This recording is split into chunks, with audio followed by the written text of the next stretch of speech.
જેમાં ડેડાણ રાજવી પરિવારના મહેશભાઈ કોટીલા,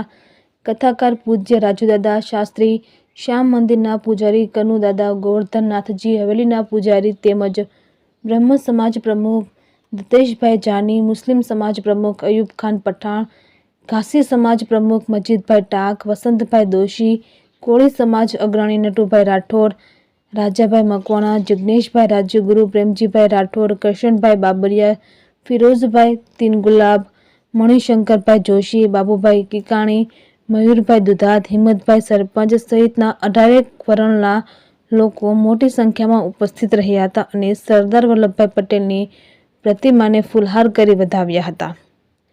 આ તકે આવેલ તમામ મહેમાનોને પાટીદાર સમાજ ડેડાણ દ્વારા આવકારવામાં આવ્યા હતા અને આ કાર્યક્રમને સફળ બનાવવા માટે સુરેશભાઈ નસીદ,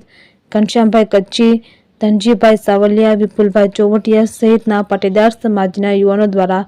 ભારે જહેમત ઉઠાવેલ. રિપોર્ટર મોહસિન પઠાણ, ખાંભા. બંને જ નહીં પણ સરદાર પટેલની કુનાએ અને એના બૃહદ વિચારોને કારણે જેની પાસે સામ પણ હતું, દાન પણ હતું,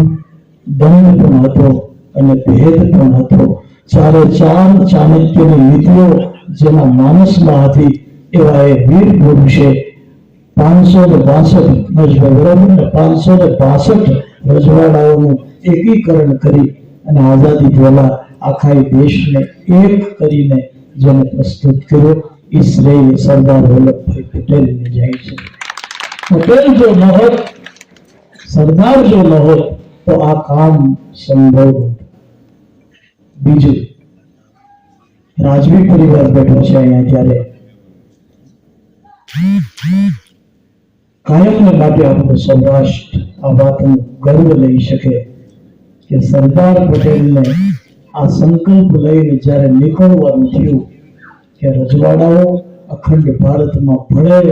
ત્યારે આપણો સૌરાષ્ટ્ર, આપણો કાઠિયાવાડી, આપણો દરેક ગુજરાતનો જન ગૌરવ લઈ શકે કે આપણા ભાવનગરનો 1812નો ધણી અને એ ભાવનગર મહારાજા સાહેબે પોતાનું અવળું મોટું રજવાડું ભારત માતાના ચરણે પેલું કર્યું.